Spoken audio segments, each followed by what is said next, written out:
In this week's episode, we find out what made Chris say this. Look at the passion I have on my face about this.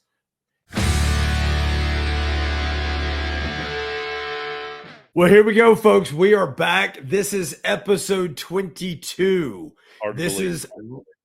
It's extremely hard to believe, John. I mean, we are getting close to that 6-month mark of us doing this. I mean, this is pretty dang cool. But we're episode 22.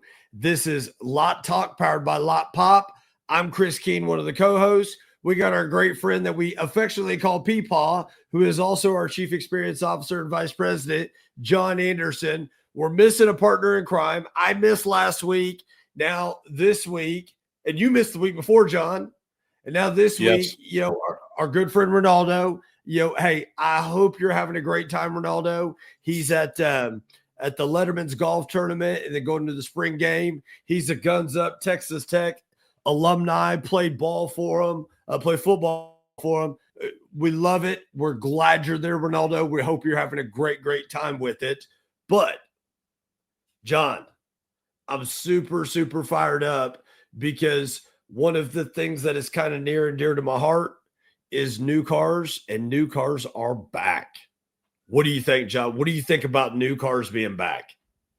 Well, it certainly is trending that way and seems that way. So yes, that is that is a hot topic that is being discussed out there right now, right? And we're seeing some definite strong movement in the market, and so yeah, I think.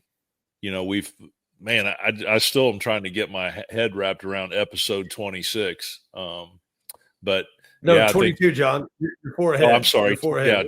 Yeah. Well, that's Peepaw in me, right? Peepaw in me. No, I know it's kind of hard to believe 22 episodes. But I think it's about time. It's about time we address new cars, right? It really is. But I mean, when we think back, I distinctly remember it. Last summer, we were sitting in, our war room up at headquarters, and you were talking about, you're like, man, we have got to give back.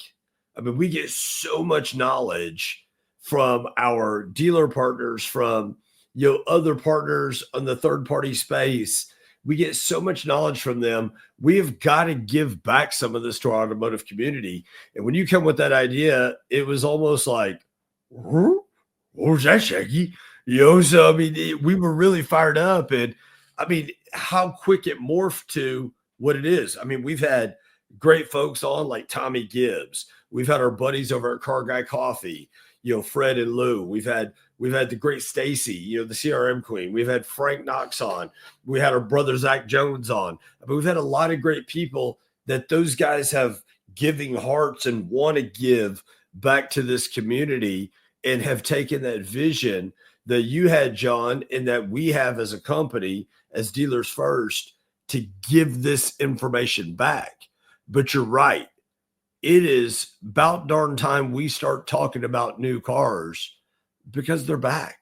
And they're back with I'm going to say this, and it may come back as a negative, but it's really not. They're back with a vengeance. And they've been dismissed for a really long time now. And it's time to quit dismissing them. And it's time that we start taking those same principles that we utilize in used cars. We got to utilize those on new cars, because the supply chain isn't broken.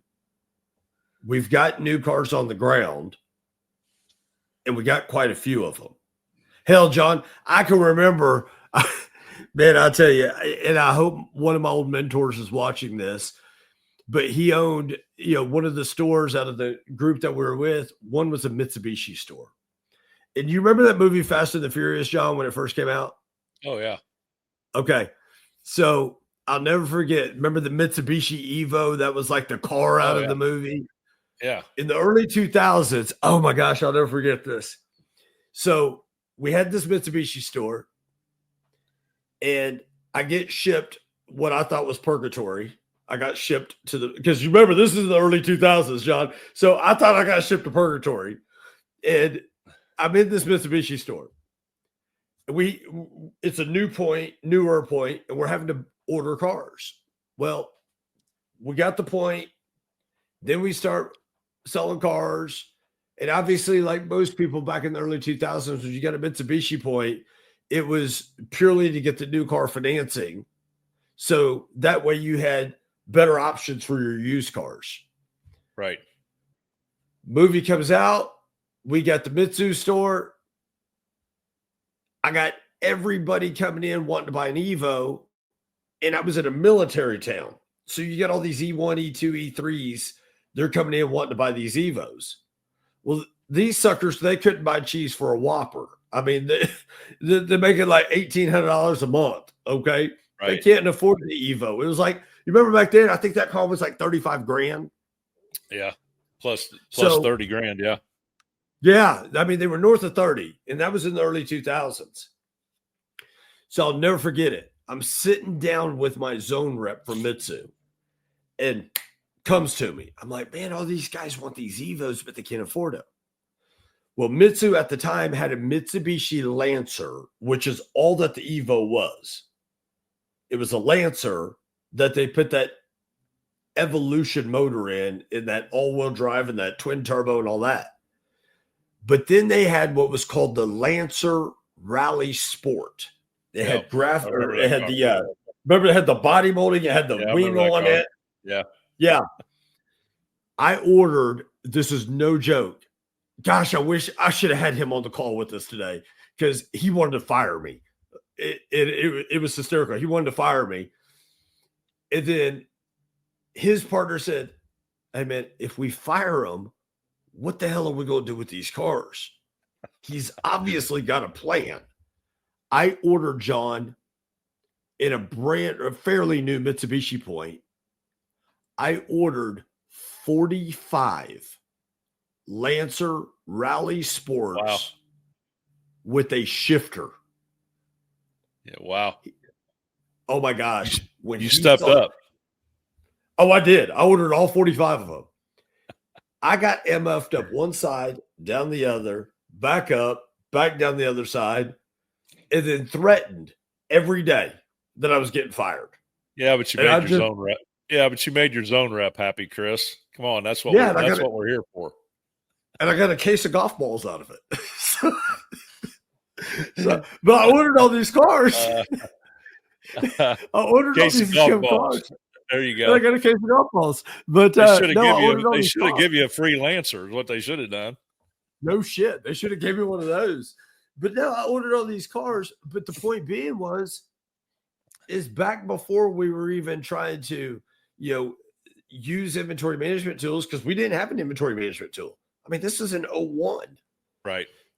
We didn't have inventory management tools, but I read the market, and I had all these cats coming in wanting to buy a $35,000 Evo that they couldn't afford. John, I sold every last one of those Lancers in 60 days. And no, Brett, or yes, Brett, we had internet back then. It was just dial-up, I think. I see him laughing in the background, yeah. So, but yeah, I ended up selling all the cars, and man, to this day, I mean, shoot, that was 24 years ago. To this day, matter of fact, I went and had supper with this guy, I don't know, 3 or 4 months ago. He looks at me, and he's an older cat. He's in his, as a matter of fact, John, he makes you look young. He's in his mid-70s. He looks at me, he says, son, you remember when you took all those Mitsubishi Lancers and bought them all, and I wanted to fire you? I said, yes, sir. Well, I sure am glad I didn't fire you. It turned out all right. I was like, yeah, it did. It turned out all right. But no, I think that really, though, John, kind of is a great lead into what we got going on right now. Paying attention to what's going on in this market and with those new cars. And really, you're at that point now in your new car side of things. You got some people going, oh my gosh, I'm not going to be able to get, more of these cars because they're made in Mexico or they're produced in, in Canada. It's going to be 90 days before I get these cars. I told a dealer just the other day, okay, so he goes, well, shouldn't I stick the window sticker on these? I went, no. So those tariffs can get turned off that quick. Yep. And I said, why wouldn't you just build for growth now? And then the new cars that you're selling, you're going to trade for cars. Right. I would rather have my trade-ins and own them on today's money versus money in June. Because, John, what happens in June? Forget what's going on in the world right now. Organically, every June, what happens to the wholesale market? Well, I mean, you're right after June, you're coming into a spike, right? For summer selling season, right? So dealers are going to start, if they haven't already, which we're seeing evidence of it, right? But if they're not already doing it, right, they're going to start stocking lots for that summer selling season. So that whole I know where you're going with this, but I think right now it's up and it's going to stay up. So now, is there the potential for it to spike more? Absolutely.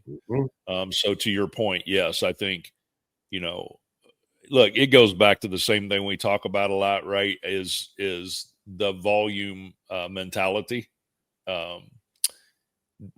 That's irregardless of new or used, that's the mentality I personally would want to carry at all times. I kind of tongue in cheek and jokingly throw this out there a lot, but I'm being honest. I have asked that question several times when I've been around or in a group of dealers, right? That or at a store training, and I'll throw out, can anybody give me one negative to turning volume? And I've never had anybody answer that question, right? There is, in my opinion, there is no negative to having your mindset on volume, right? And selling. Look, we're an auto dealership. What are we there to do? We're there to sell and service vehicles, right? So when I hear those mindsets that say, I'm going to slow things down and hold on to inventory, do I need to mark stuff up outside of what we typically do? I cringe, right? Because it typically slows things down. And I don't know why you would want to do that.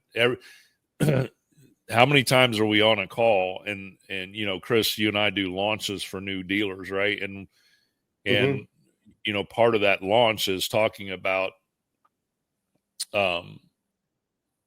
agreement from the dealer partner in the respect of, would you agree that your best time to make the most money on a vehicle is while it's fresh?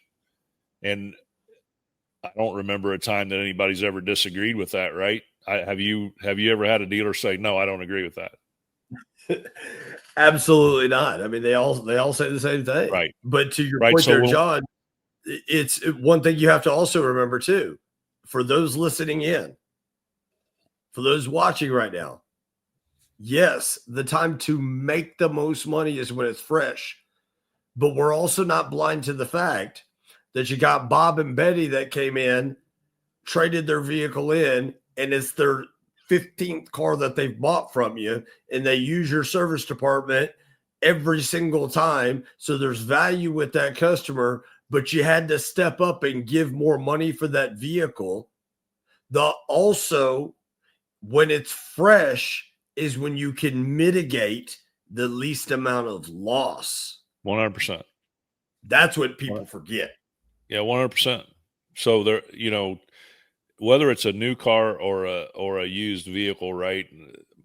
My mindset, and listen, for anybody listening or watching right now, if you disagree, that's okay. I mean, that's where some of the best discussions in our industry come from, is when there's disagreement and we talk about that stuff. So, give us a little post or message in the chat. If there's some disagreement, let us know. I just, look, our industry, for the life of our industry, has had ebbs and flows. That is the nature of the beast. There are things that happen consistently in our country that drive consumer sentiment.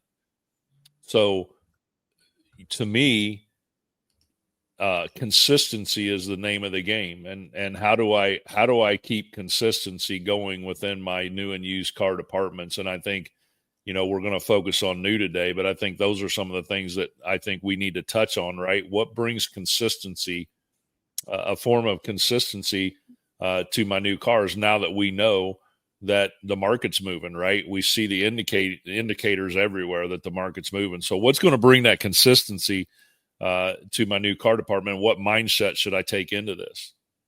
Mm-hmm. So you talk about, we see new cars moving. Brett, if you would bring that screenshot up that I pulled earlier.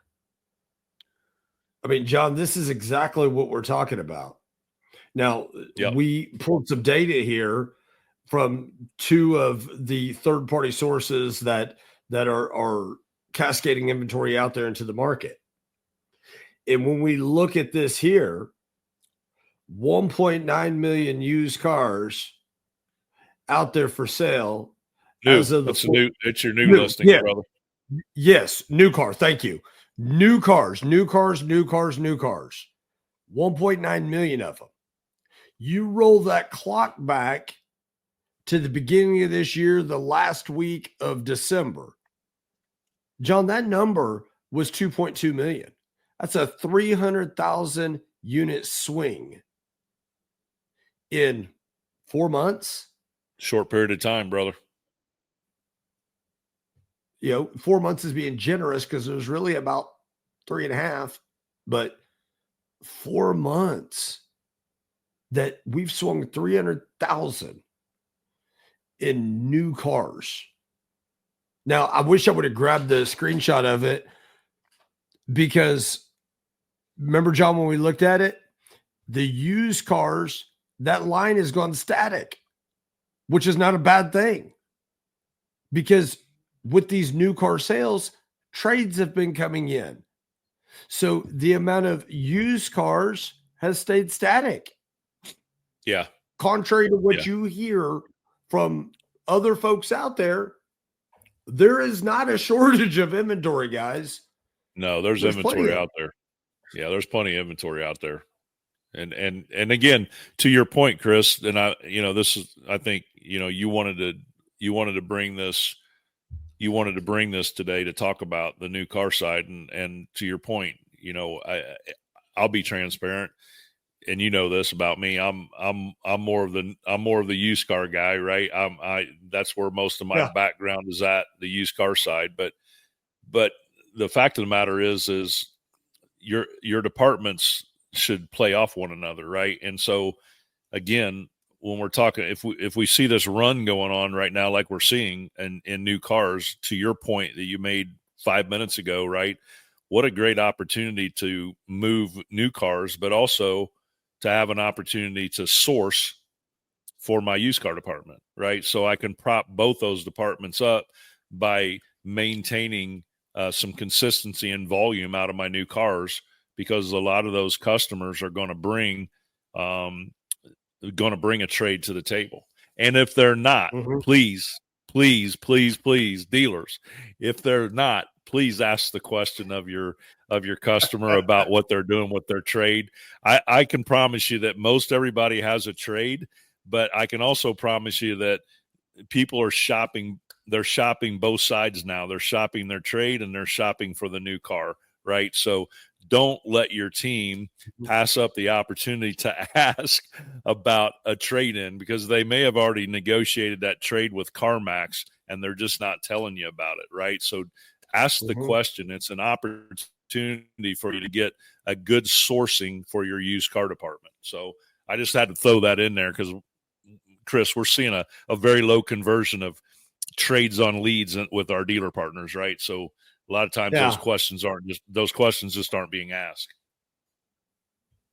No, you're spot on. But in taking a step farther than that, Okay. I would point blank just ask the question. You're selling a new car. I'd point blank ask the question to the consumer. You got a vehicle you're selling outright yourself? I literally, John, just had a friend of mine buy a new vehicle, and I just was curious to what their process was.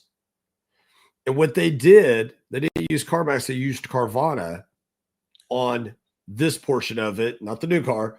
But what they ended up doing is they went to Carvana's website, put their vehicle in, and it said that they were going to give them X dollars for their what would be a trade-in, but they said they were going to give them X dollars, train ride and check. I see their Carvana rollbacks in my area all the time here in Oklahoma. And then they said, okay, I've got X dollars for my vehicle. Cool. Before I have Carvana come pick it up, I'm going to go buy me a new one now. So if you point blank ask the customer, for those listening in, if you point blank ask the customer, hey, do you got a vehicle that you're trading in, replacing, or adding to your fleet?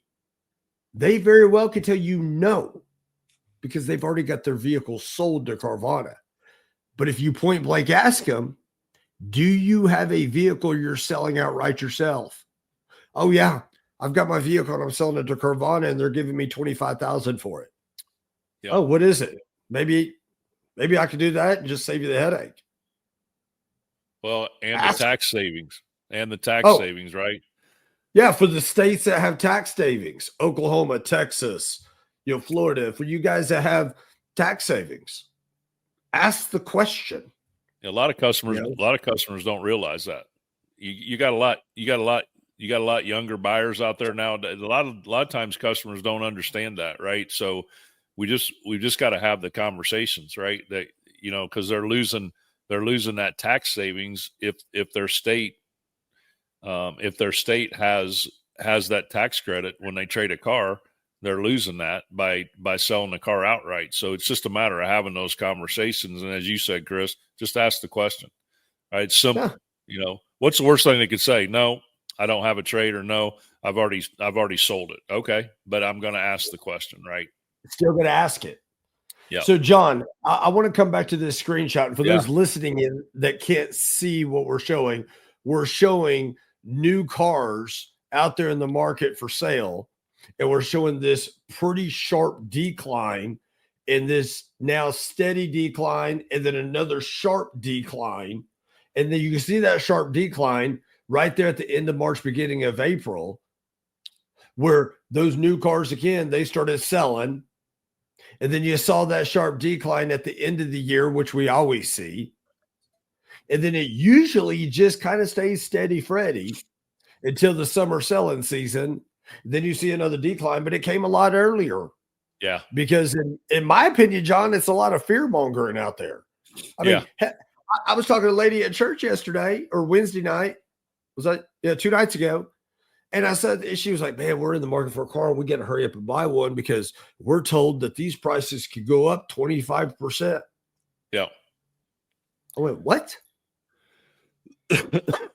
Yep. Are you were really told that? She goes, oh yeah, I was told they were going to go up 25%. I don't know what planet they're on, but how can you raise your price on a new car 25% when they're selling like crazy right now? Yeah, and I think that's mainly coming from the media, right? The media is talking about the tariffs and potential tariffs causing that to rise that much. So I think you're right.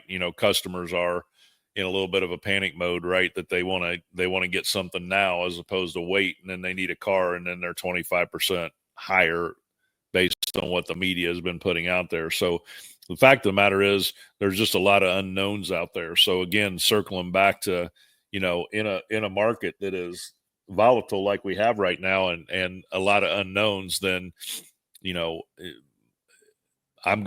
if I'm sitting back in the dealership in the chair, I'm going to make sure that we're selling cars. I'm going to do everything I can, both on the new and the used car side, to keep my volume up and sell cars, because I always say that selling vehicles heals all ills at a dealership. Just Boy, does, it sure right? does. It sure It does. it's the machine, right? It drives everything, right? So, think about it. If I get a trade, right? I sell a car, I get an opportunity for finance. Then I get a trade, and that trade goes back into my service department. My service department gets a chance to work on it. My parts department gets a chance to supply parts for it. And then, Yeah, as I always say, we've got new groceries coming out the other side, and my salespeople got get new excited groceries. about those new groceries hitting the counters, right, at the store, Yeah, right? you got fresh bread. You got fresh bread. Exactly. So it gives the entire dealership a lift, right, when I'm selling cars. So, yeah, I don't want to back away from that. That'd be my number No, one thing right now. And really, we've got 90 days here before we get into that summer selling season. So in my mind, I want to push the throttle down even more, man. I want to go. Let's go. Right. Cause we've got 90 days, and then the summer selling season kicks in. Right. And if I'm turning my inventory, there's so much positive coming out of that for my team, for my business model. Then we hit that July and August, and we hit the ground running, right? And we're able to, and I know you're going to get into this, Chris, but just like you talked about at the beginning of this call, right? You took a shot on 40 units, right? If I'm clean, if I'm lean and clean, right? I've got inventory moving, I've got things shaking at the store, then I'm much more nimble to be able to take some shots if I want to take some shots, right? I'm much more comfortable sitting in front of the rep and saying, yeah, look, I'm selling these. So if I can get some of these, I'll take a few of those, right? I'm much more nimble to be able to make those kind of decisions, because I have the confidence, because the store is moving, right? As opposed to the other side of the desk when it's not moving, and I'm locked up. I'm locked up. I can't do this. I can't do that, because we're not selling cars. We got a bunch of aged inventory and used. I'm not moving any new, and so we're locked up. I'd much rather be free and not locked up. 1,000,000%. And when we're selling these new cars, there's that byproduct that you're talking about, those fresh groceries, that fresh loaf of bread out there. Okay. Look what has happened for those watching. I've changed the screen here. For those listening, I've changed the screen here. Look what's happened here, John. I want you to speak to this for a minute, because our shopper index in used cars, because of new car, our shopper index has declined. But look what's happened to those retail days to turn. You and I talked about it before when we had Sweet Lou and Fred on from Car Guy Coffee. Okay. Our shopper index has declined, which is not a bad thing, because we're getting on the other side in new car. But look what's happened to our retail days to turn. Talk to that, John. Well, I mean, it's very unusual. For those of you watching, typically what you see is what you see to the left of that, where you see the shopper index drop off and the retail days to turn goes up, right? But right now, what you're seeing is retail days to turn are down to 40 days, and it's moving down. And when we were on with Fred and Lou, one of the things that they threw out there was the average customer is making a decision in 45 days. And that was when we talked to them, Chris, was about a month ago. It was almost 4 weeks ago. Yeah. So that fits right in with what the nice information they dropped on us, in addition to the average customer spending 19 hours online when they're shopping, right? But they dropped that 45 days, and I took a note of that, and now I'm seeing this, and it's just unusual for this type of a trend. It's following right along with the shopper index dropping off, and you typically don't see that. You typically see the two go the opposite direction. So, when you look at that drop off, when you talk about 300,000, a drop in 300,000 units from the end of last year, first part of this year to right now on the new car side, right? And you think about, right. And then you think about what's happening at your dealership when those guys are selling cars, what's going on with the trade-ins, everything that we've talked about to this point, and then you start connecting the dots, you realize what's going on out there, right? Yeah, the shopper index is dropping because it typically does this time of year. We've been tracking that for as long as Jason's had this company. He's been tracking that, and this is no surprise on shopper index. It drops every time this time of year. What is a surprise is what we see happening with the retail days to turn. So what that indicates to me, Chris, is that the shoppers that are in market, they're serious, man. They're buying cars. 100%. They're serious. Yeah. And serious. I think you're hitting a point here that I want to make sure anybody listening or anybody watching, you don't need to miss this point.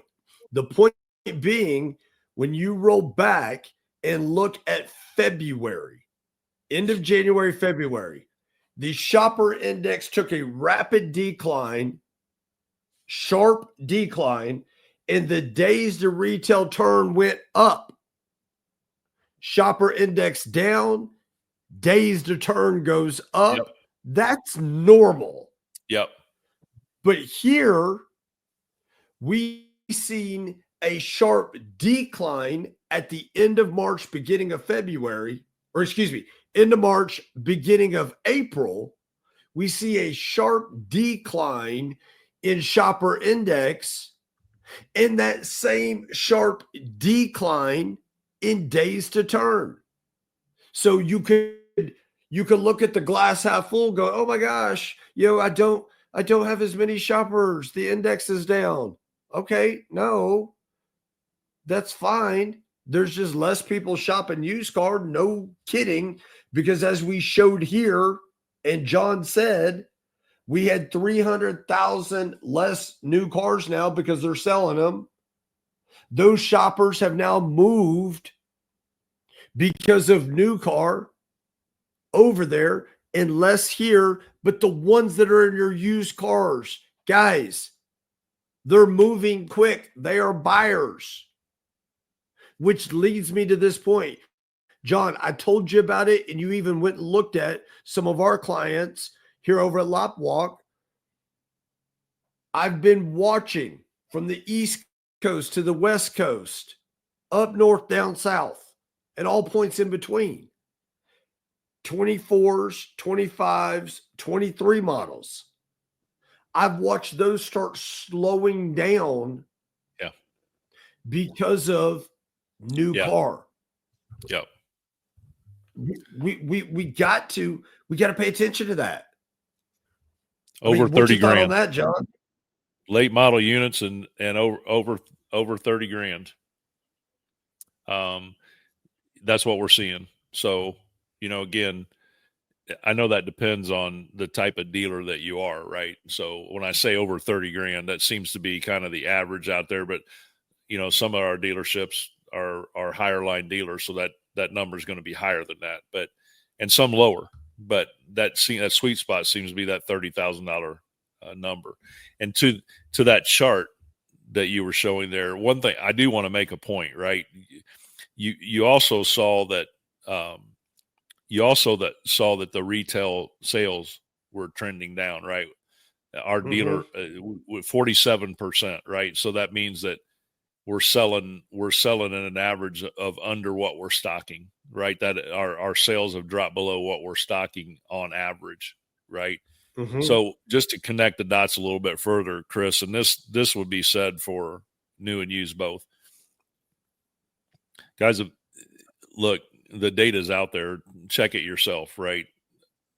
The average customer out there is visiting multiple dealerships when they're in the market to buy a car.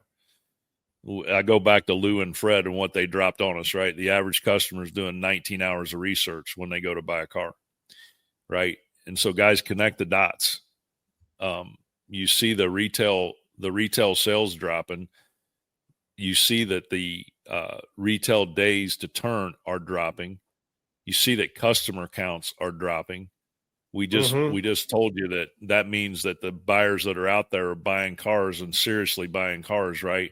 So if at a dealership, if I'm dropping below selling what I'm stocking and my retail sales are dropping, then I need to go look in my CRM and look at what my team is doing with my customers, both new and used. Are we talking to people? Are we having those conversations? Are we ramping up our communication? Because right now, during this time of year, we've got to ramp up our communication with our customers, right? What's going to separate? If the average customer is sending out 12 to 15 leads when they come into the market to buy a car, what is going to separate me as a new and used car dealer from those other dealers that I'm competing against, right? What's going to separate me from that? And it's all about the communication I'm having with the customer, right? And listen, I'm going to say this too. Don't get locked up on the customer not coming back and communicating back with you, because they may not do that for a while, right? Don't get bent about that and give up on that customer, right? I'm going to send them. I'm going to continue. Chris, this is the most powerful computer in the world that everybody holds in their hand. And I hear you say it all the time. What do customers do on these things in our industry? What do they do on them? Driving down the road 60 miles. You always say it all the time. Customer driving down the road 60 miles an hour, right? And they're looking for information, and they're looking for content, right? We look at content all the time on our phones, right? And so as a salesperson, as a BDC rep, as an agent of a dealership, I've got to serve my customers content on new and used cars, right? How Chris, how easy is it to find new car inventory that is similar? You show it all the time, right? Because our dealers say my customers are brand loyal, and then you'll get in and show the trades on leads, and you got the oddest brand loyal. But them goofy suckers, let me tell you, John, I've sat there a million times. Gosh, dog, this really frustrates the hell out of me. Okay. Oh no, man, we're a Honda store. My Honda customers are loyal. Okay, maybe they're a little bit more loyal than the Chevy store. Maybe so. Okay.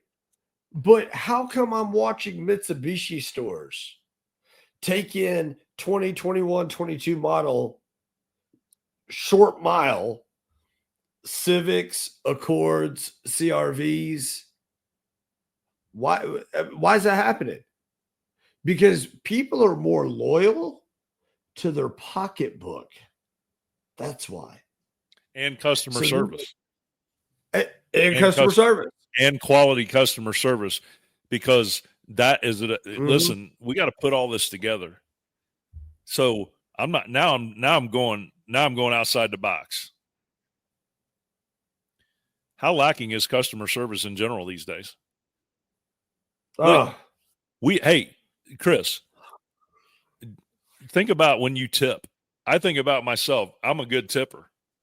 I tip for average. Listen, I'm not going to, if I get average service, I'm tipping, because the service out there overall is, how many times you walk in a place of business and you look over and I'll call them salespeople, right? If I go into a clothing store, whatever it is, the rep there, it's on the floor.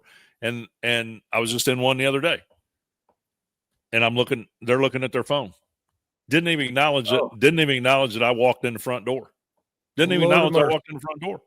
So look, I'm going outside the box here a little bit, but it's a customer.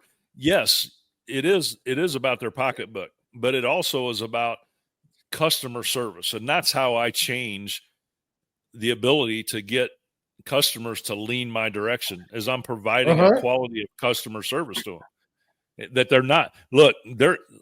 they're getting poor customer service across the block wherever they're going, for the most part.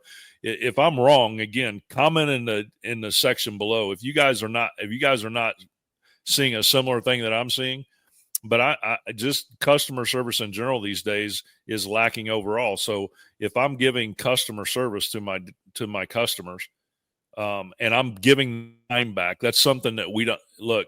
There is no more time. You got 24 hours in a day. So if I take that 19 hours of research on a new car, and when I get a lead from a customer, I start sending them content on that vehicle that they're interested in, on similar vehicles, right? I'm giving that customer back time, which is something they can't get more of. I'm providing a resource to them, which is time. And how much value does that build for me as a sales rep by giving them time back in their day, right? And that's all I'm saying. You got serious customers out there in the marketplace. They're buying cars. So let's meet them where they're living at. And you'll earn their business. You'll earn it. Every time. Yeah. You'll earn it every time. And John, you are bringing up a great analogy. Okay. So hear me out, guys. Let's use the restaurant analogy here that John was using. Tips. Those servers work for tips. Now, tips in the food service industry, it's an acronym. And that acronym is to ensure proper service. I start with everybody at 20%. And if you give exceptional service, you're going to go up. If you give poor service, you're going to go down. The automotive industry is no different. If you ensure proper service, they'll pay you above market. And if you don't, they'll pay you below market. If they even pay you at all. If they even pay you at all. Great stuff. Yeah. 100. Here's the 100%. Here's the, yeah, John, here's the, we've all seen it done, and you might have done it before yourself. I could never bring myself to do it because I felt horrible to do it. But you've all heard of or seen the person that left the penny as a tip. That's like getting a mini in the retail car business because you didn't ensure proper service. So if you get that lead and you are giving the customer the information they're looking for, you're ensuring proper service to get paid. John, you were talking about it. You know, sales, that's the best thing to heal things in a dealership. Listeners, viewers, hear me close. Viewers, look at the passion I have on my face about this. Sales is the economic engine of the world. Take automotive out of it. You go build a hospital. Somebody's got to sell you the land. Somebody's got to sell you the supplies. Somebody's got to sell you the staff to get into the place.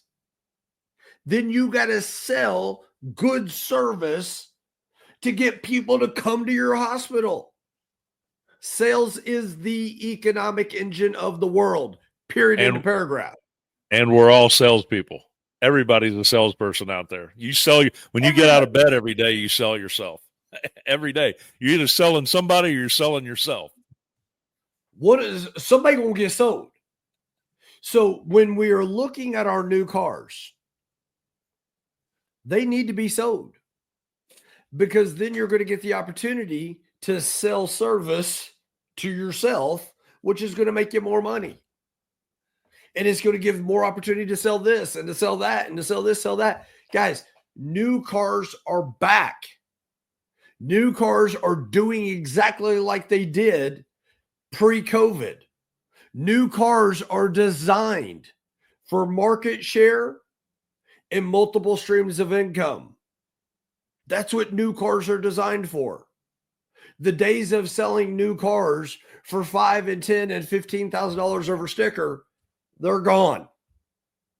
New cars are back to being sold the way they need to be sold. Okay? You have to accept that fact.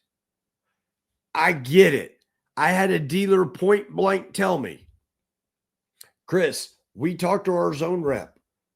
We are not going to get XYZ model for 90 days. Okay, cool. Sell the car. Sell the car. Get your trade in. Wash, rinse, repeat. Work those multiple streams of income. Sell the car. Because now, going back to the service portion of it, if you sell the car, you have something you cannot replace now, which is a customer. You cannot replace a customer. You cannot replace the referrals they're going to give you. Sell the car. Don't sit there and go, oh, nope, we're going to hold sticker on these because we can't get them for 90 days. That's horseshit. Okay? Sell the car. That's what new cars are for. Hold on, John. See, I had to move my chair because I knew I was going to get fired up here. Step off that pulpit. Preach. I got to woo-saw for a minute, man, because I'm serious, guys. I mean, John, I've heard it more in the last 2 weeks, and it's driving me nuts. Okay? Well, listen, large Chris, auto group. I got one more point, John. A very large publicly held auto group at the beginning of this month. Chris, we're going to take and we're going to raise all the price of our inventory, new and used. I wouldn't do it. Nope, we're doing it. I wouldn't do it. Nope, we're doing it. Okay, do it. But in 2 weeks, don't say I told you so. I'm not going to sit there and say I told you so. I literally got on a call with them Wednesday. Hey, Chris, man, you were right. We're taking all of our prices down. As soon as we did that, all of our leads went to hell. Shut the faucet off. So listen, with the time we've got left, the short time we got left, Chris, I'd ask you a question because you're in the trenches more than I am with our dealer partners, and you're doing a lot of new car stuff for our company. Yeah. So give me top 3-4 bullet points that you would, if you were on a call with one of our dealer partners from a new car perspective, what would you be looking at and what action? I know you're passionate about, I get it, right? Don't jack your prices up, sell cars, right? But more specifically, when you're digging into what you've been digging into, I know you put together a really nice a data chart that you're tracking a lot of data on, and you're seeing some specific things, and you're helping new car dealers out with days supply on their individual models and trims, right? So give 3 or 4 bullet points to our listeners and our viewers out there that you would be looking at right now if you were working that side of the desk. Yeah, absolutely. So the number one thing is day supply. It's just that in its own. Okay. So if you're a sales manager on this call, is the day supply important to you? Of course it is. It's important because your GM and your dealer principal is pounding on you going, oh my gosh, we got to get this day supply down. But why that's important is because the more that day supply grows, the more it eats into their net profit. It doesn't affect you, but the more it does affect the net profit. Now it will affect you because if you're running a higher day supply, you start crushing your turn and earn, and you start crushing your allocation opportunities. Okay. So if the number one thing I would watch is my day supply, but not my overall day supply based upon what my OEM is telling me. Not that one. Is that so? I want to be crystal clear here, because if an OEM happens to be listening to this, I'm not saying what the OEM is providing you is inaccurate. That is not what I'm saying.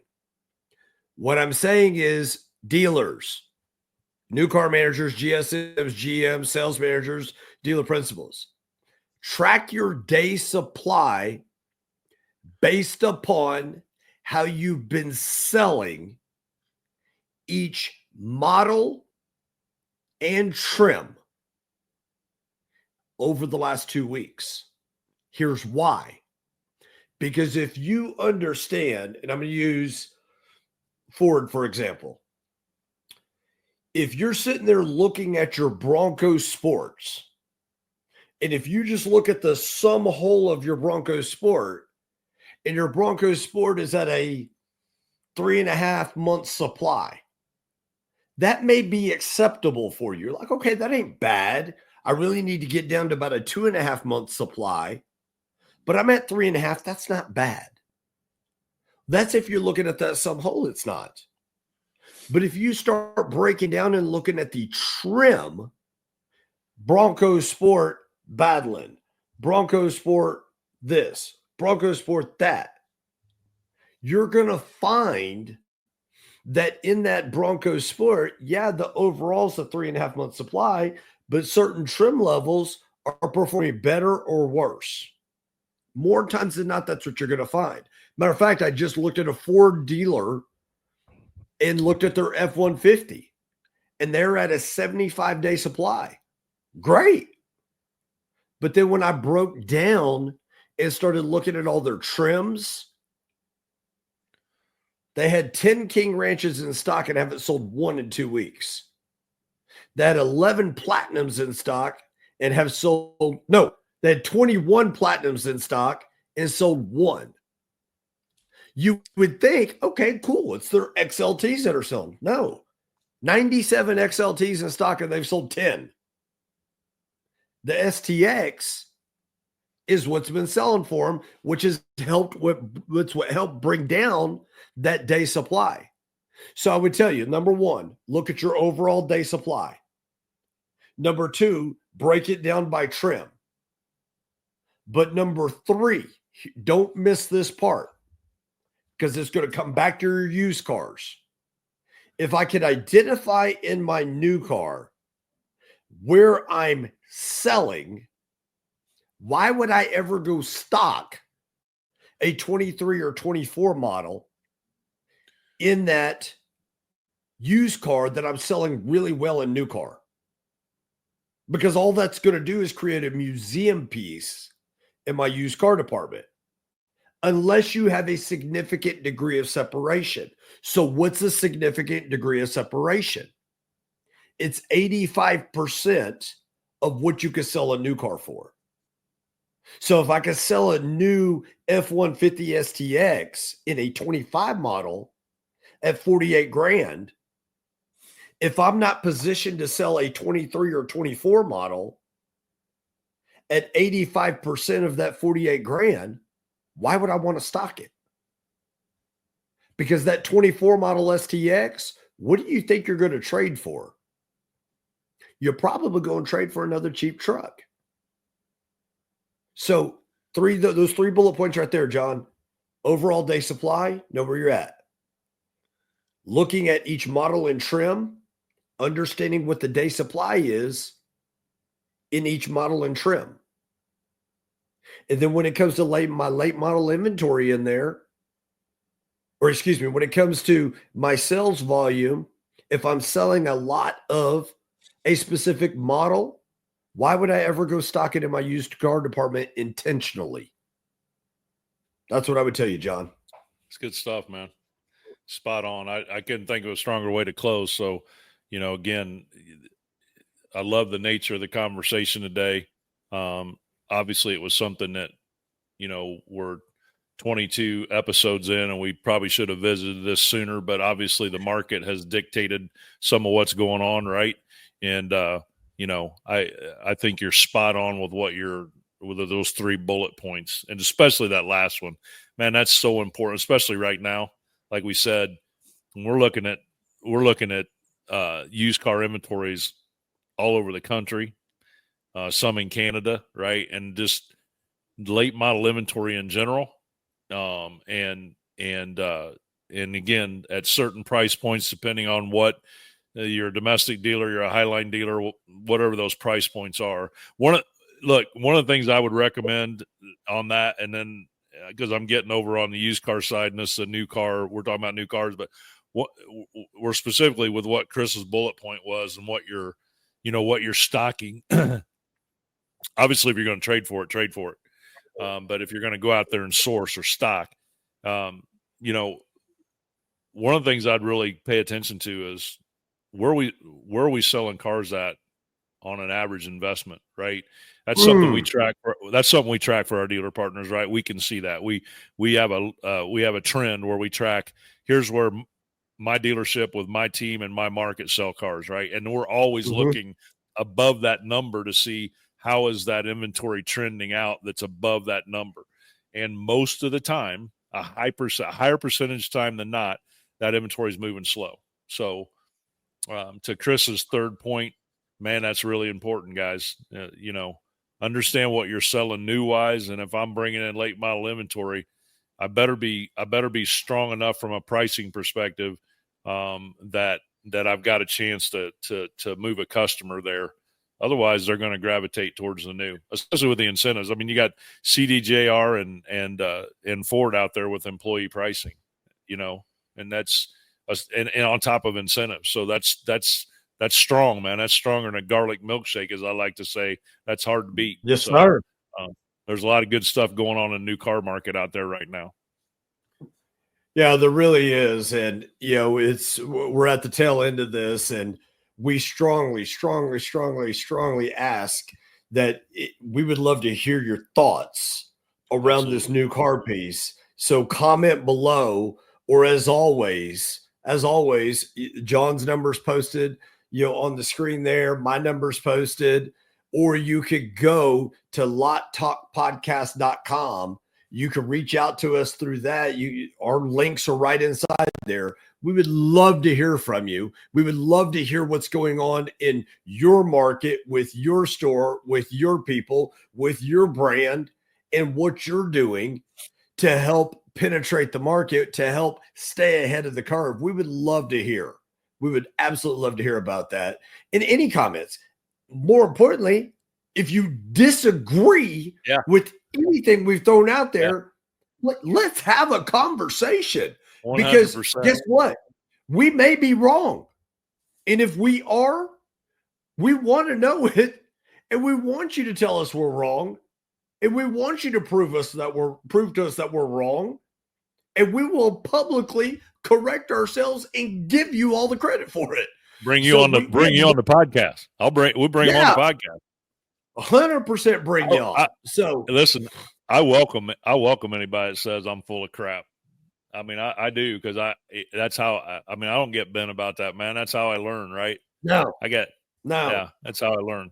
Hey, we're all car guys, man. Car guys and car gals, right? And you got to have tough skin to be in this industry.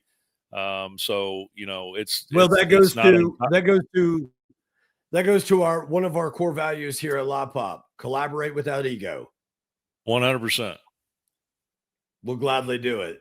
So John, that said, man, we are that quick. We're almost at the hour. So, on behalf of John Anderson, myself, our whole family here at Lotpop, we thank you guys for tuning in to the Lot Talk podcast. We look forward to hearing from you. We look forward for you tuning in again at the same bat time, same bat channel. We can't wait. We can't wait to hear some more of the success stories that come from all the things that you guys are putting together out there. And hopefully we've had just a little bit of help with that. We thank you so much for tuning in. We're going to sign off now. Thank you guys again. We'll catch you next trip. Thank y'all.